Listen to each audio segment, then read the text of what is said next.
의 변동으로 인해서 차임이나 보증금이 현실적이지 않다면 증감 변동, 증감 청구하는 것이 가능하고요.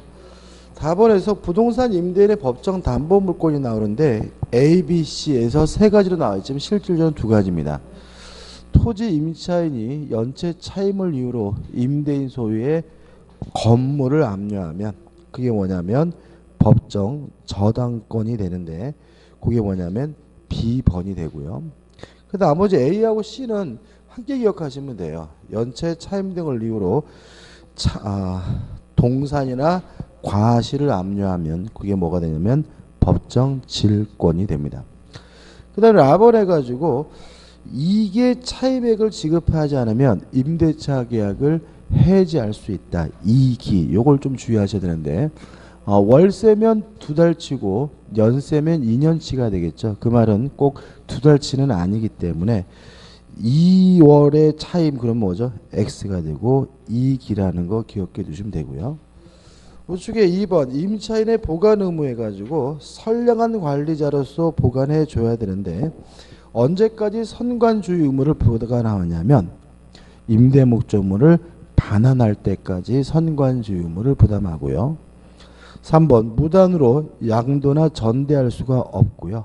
4번 임대차 계약이 끝나면 임차물을 반환해 줄 의무를 부담하고요.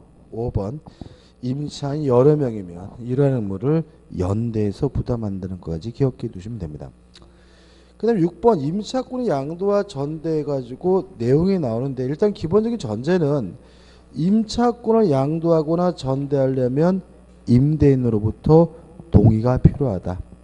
따라서 동의 없이는 임차권을 양도하거나 전대할 수가 없는데요. 사례로 좀 한 가지만 좀 정리하시면 될 것 같아요.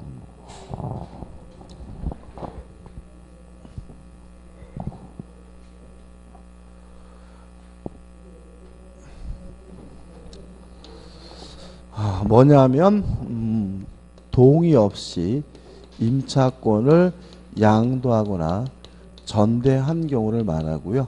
이거는 같이 한꺼번에 정리하시면 됩니다. 갑이 을과 만나가지고 임대차 계약을 해서요.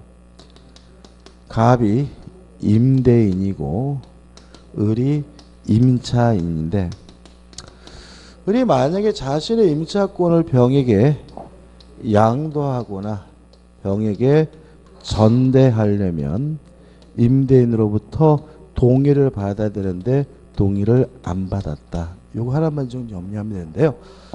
일단 동의가 없었다 하더라도 양도 전대 자체는 무효가 아니라 유효라는 점, 이게 제일 중요합니다. 따라서 을은 병에 대해서 갑으로부터 동의를 받아줄 책임을 부담하고요.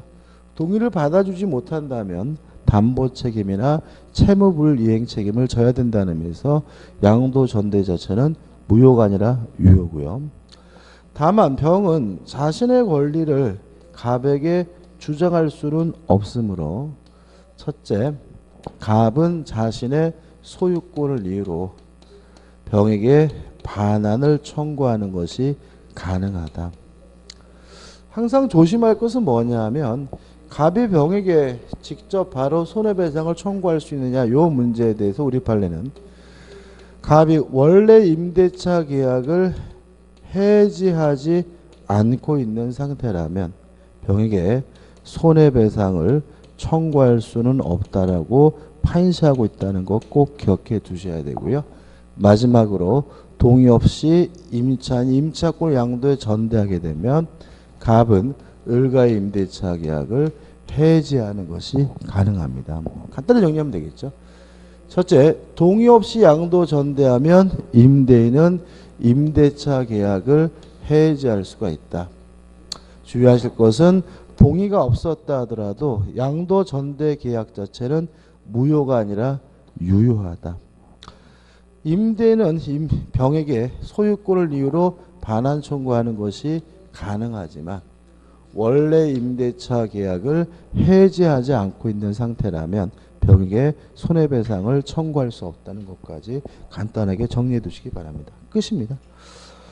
그 다음에 603페이지에 오시면 보증금과 권리금이 나오는데 일단 교재에 나와 있는 권리금에 관한 판례는 의미가 없고 일단은 보증금에 대해서는 한 가지만 주의하시면 돼요.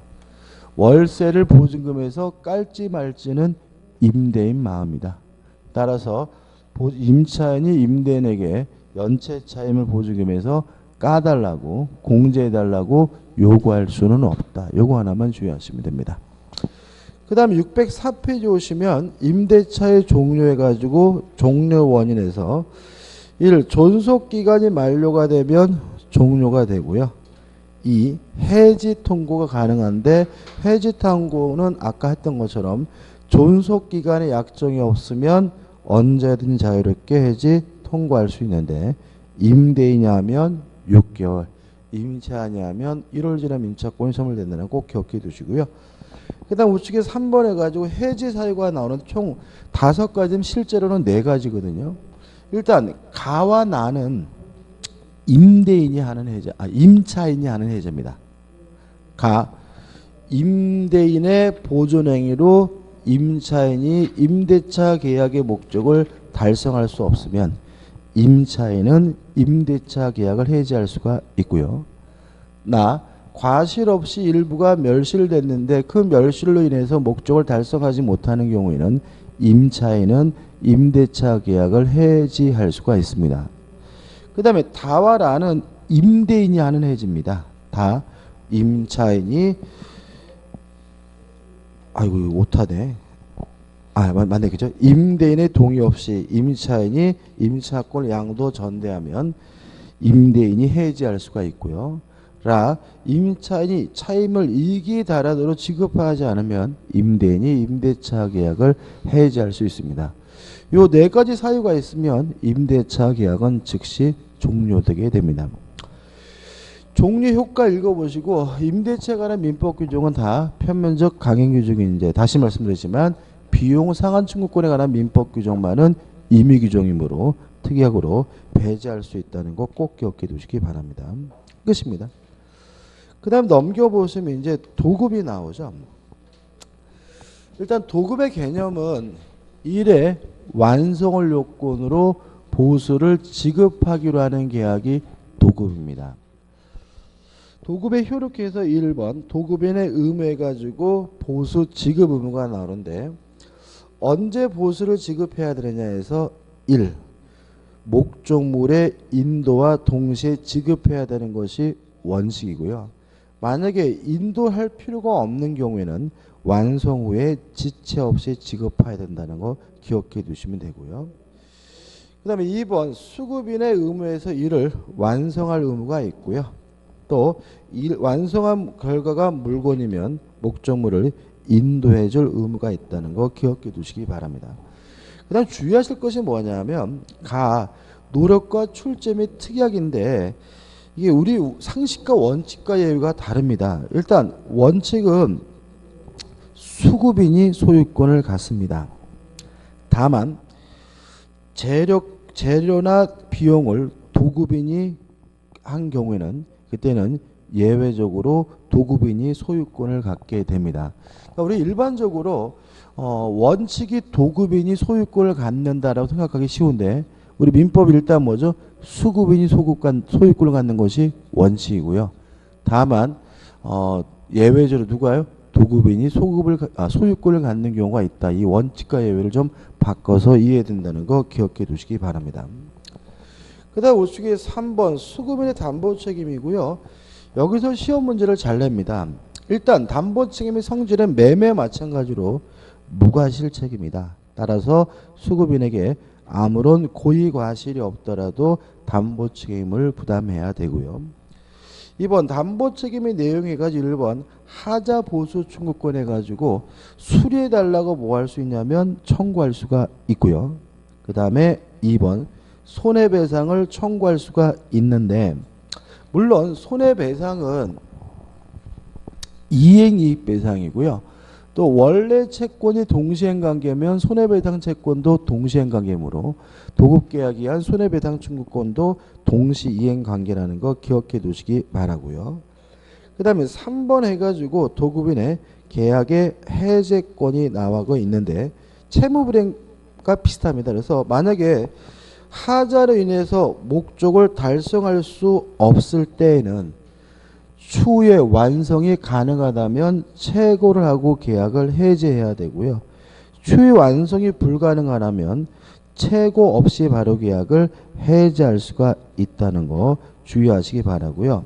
다만 밑에서부터 세 번째 줄 보시면 건물 기타 토지의 공작물에 대하여는 아무리 중대한 하자가 있어도 해제할 수 없다. 따라서 보수가 전혀 불가능하더라도 도급인은 손해배상만을 청구할 수 있을 뿐이다. 이 말을 좀 이해하셔야 됩니다. 자, 이게 무슨 말이냐면 건물을 지어주기로 했어요. 그럼 만약에 하자가 있으면 담보 책임을 물을 수 있고 일정한 요건을 갖추면 계약을 뭐 할 수 있어야 돼요? 해제할 수 있어야 되는데 해제를 하게 되면 원상 회복을 해야 되잖아요. 지어진 건물을 뭘 해야 돼요? 때려 부셔야 된다는 얘기거든요. 그건 말이 안 된다는 거죠. 그래서 일단 우리 민법은 건물, 기타 공작물에 대해서는 아무리 하자가 중요하더라도 뭐 할 수는 없어요? 해제할 수는 없다. 그럼 결국은 보수를 청구하거나 손해배상을 청구해야 되는데 만약에 보수가 불가능하다면 그래도 해지할 수는 없고 뭐만 청구할 수 있습니까? 손해배상만 청구할 수 있다는 거 그 관계 꼭 기억해 두시기 바랍니다. 그 다음에 넘겨보시면 담보 책임의 면책 및 면제가 나와 있는데 1번을 한번 보시면 될 것 같고 2번도 당연한 얘기인데 담보 책임에 관한 민법 규정은 임의 규정이고요. 따라서 특약으로서 배제할 수가 있습니다.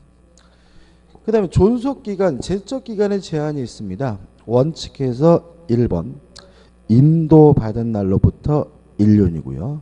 만약에 인도할 필요가 없으면 그 위를 종료한 때, 행위를 완성한 때부터 1년 내에 해야 되는 것이 원칙이지만 특칙에서 1번 견관, 건물 등을 목적으로 한 경우에는 10년이 되고요.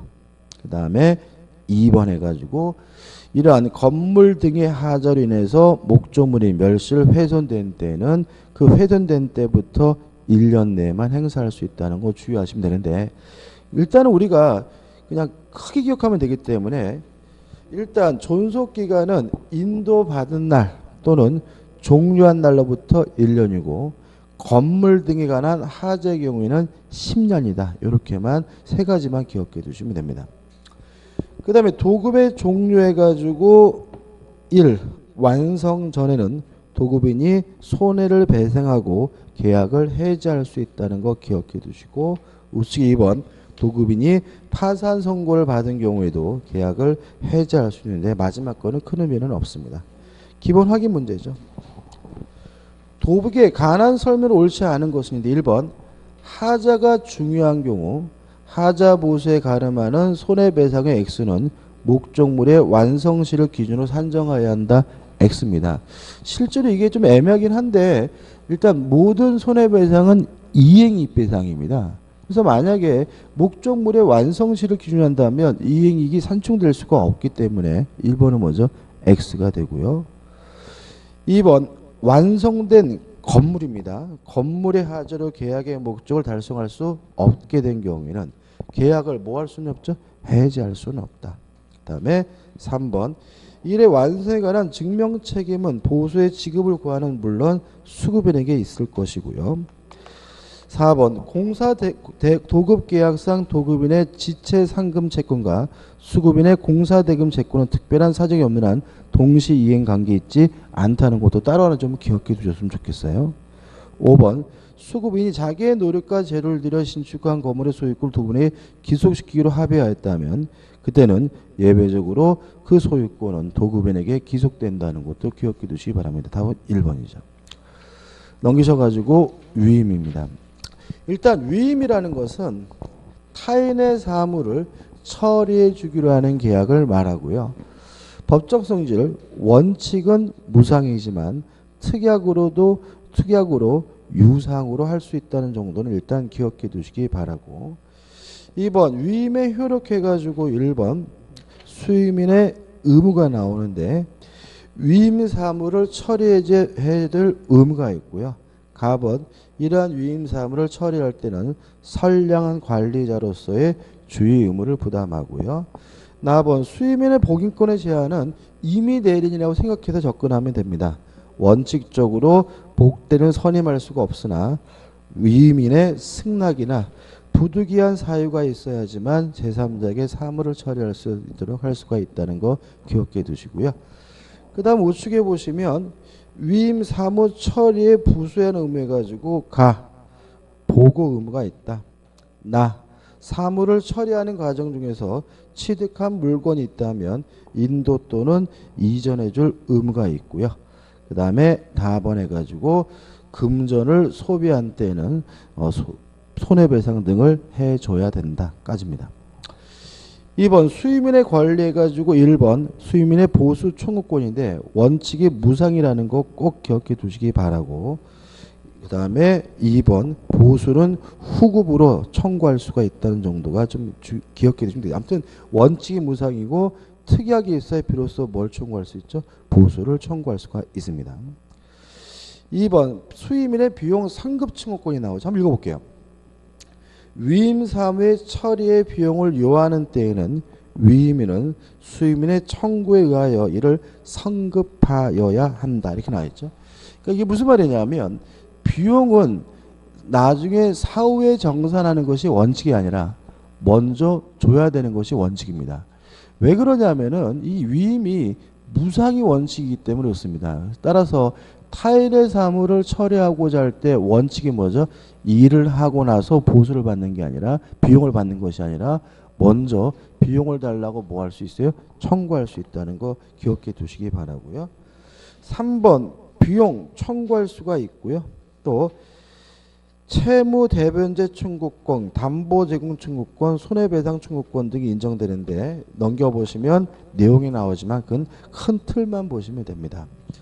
그 다음에 중요한 게 뭐냐면 위임의 종료인데 1. 종료 원인에서 해지가 나오는데 1번 위임계약은 각 당사자가 언제든지 해지할 수 있습니다. 언제요? 언제든지입니다.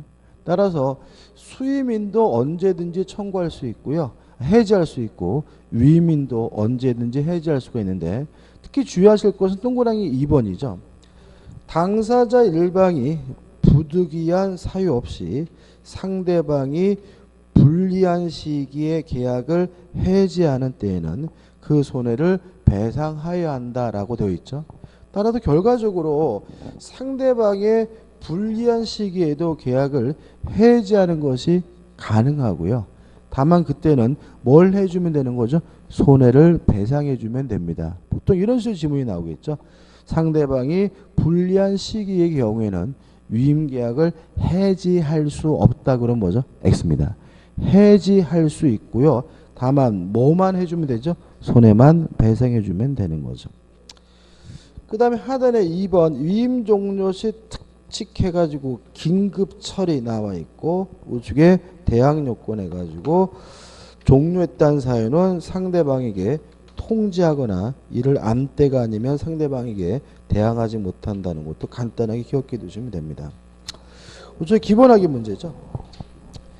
위임 계약에 관한 설명을 옳지 않은 것은 1번 수임인은 위임인의 청구가 있는 때에는 위임 사무의 처리사항을 보고하여야 하고요.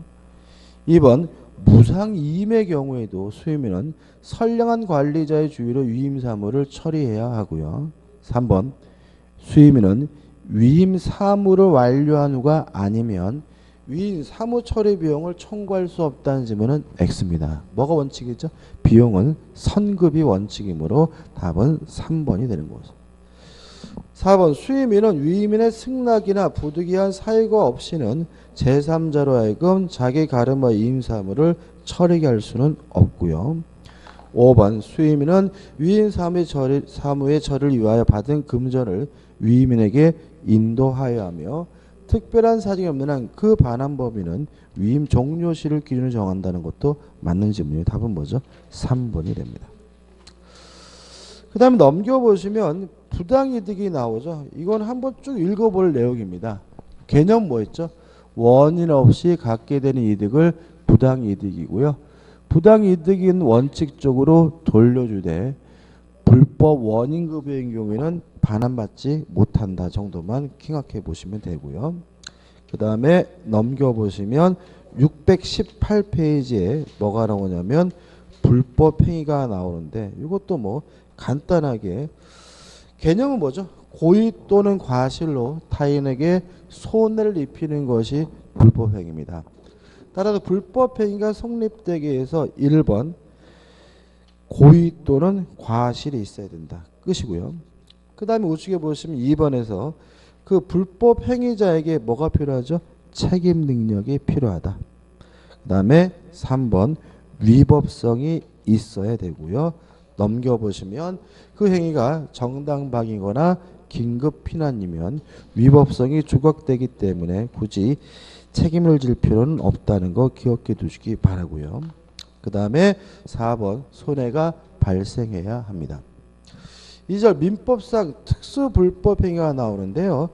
여기서 시험 문제를 냅니다. 그러니까 일반 불법 행위에 대해서는 따로 시험 문제 내는 것이 아니라 다른 부분과 결합돼서 시험을 내고요. 보통 여기서 간단하게 내는데 1번 책임 무능력자의 감독자의 책임입니다. 자, 이런 얘기입니다. 12살 먹은 아이가 사람을 죽였어요. 전에 우리가 용인에서 벽돌을 던져서 그 아주머니가 돌아가셨잖아요. 근데 우리 법원이 그 아이의 책임 능력을 부정했습니다. 그러면 그 아이는 책임 무능력자이니까 자신 행위에 대해서 뭘 지지 않아요? 책임지지는 않아요. 그러면 유가족들은 누구에게 책임을 묻게 되냐면 감독자, 친권자에게 책임을 묻게 됩니다. 다시 말하면 책임 무능력자가 행위한 경우에 책임 무능력자는 자신에게는 책임이 없고요. 다만 감독자인 친권자 등이 뭘 집니까? 책임을 지게 되는데 이게 뭐죠?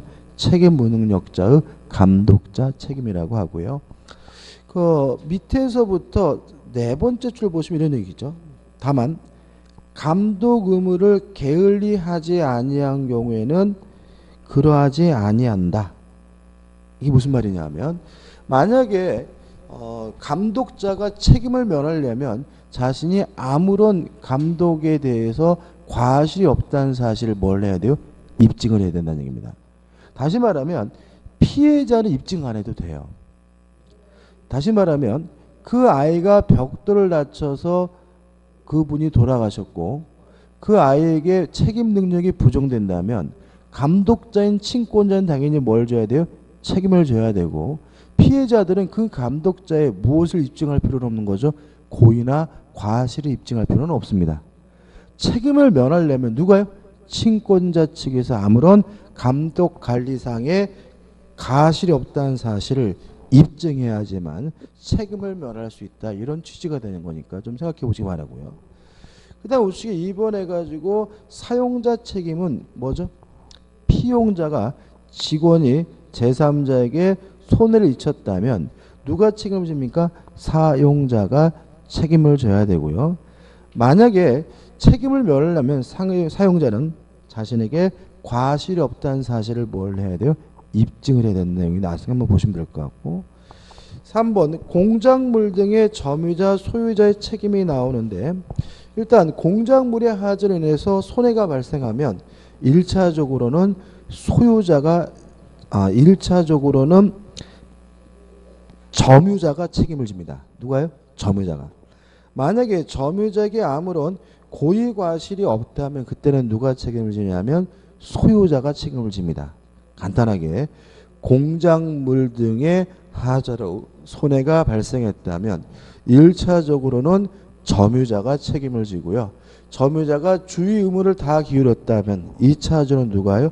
소유자가 책임을 지게 됩니다. 4번 동물 점유자의 책임이 나오죠. 이것도 뭐 개가 사람을 물었어요. 그럼 누가 책임을 져야 돼요? 점유자가. 점유자가 책임을 면하려면 자신이 주의를 다했다는 사실을 뭘 해야 돼요? 입증을 해야 되고요. 피해자가 적극적으로 입증할 책임은 없다는 거 주의하시면 되고요. 그 다음에 5번 이러한 행위를 공동으로 했다면 그때는 연대에서 책임을 진다야 한다는 거 기억해. 연대에서 책임을 부담한다는 것만 정도만 기억하시면 됩니다. 넘겨보시면 이제 마지막으로서 불법행위의 원칙 효과에서 1번 손해배상의 방법, 1번 금전배상의 원칙입니다. 예를 들어서 누가 자기 딸을 죽였다 그래서 그 가해자의 딸을 죽일 수는 없습니다. 누가 누구의 눈을 뽑았다 그래서 그 사람의 눈을 뽑을 수는 없습니다. 오로지 뭐만요? 금전, 돈으로만 배상을 청구할 수 있는 것이 원칙이고요.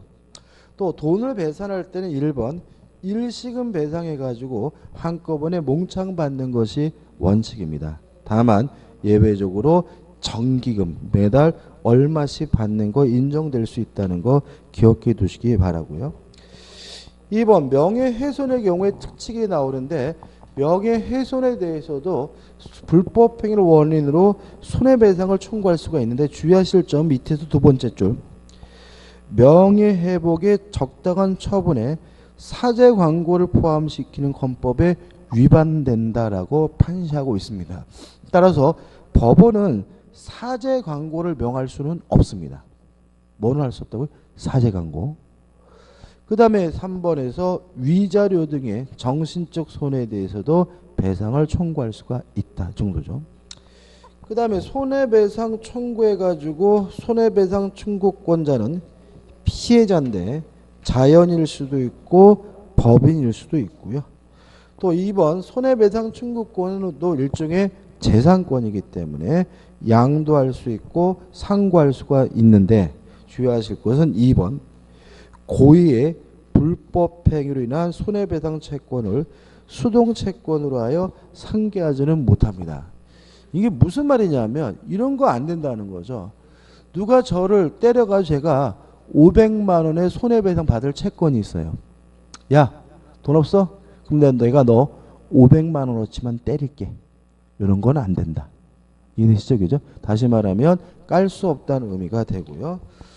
그 다음에 3번 손해배상자의 대의 한번 보시면 될 것 같고 소멸시효는 중요하죠. 두 가지 기간이 있습니다. 안날로부터 3년, 불법행위 안날로부터 10년 내에 행사할 수가 있습니다. 끝이죠, 그죠? 이렇게 해서 끝났고요. 그래서 이제 교재는 다시 맨 앞으로 가야 되기 때문에 쉬었다 할게요, 그죠? 쉬었다가 다시 맨 앞으로 가서 다시 한번 시작하도록 하겠습니다.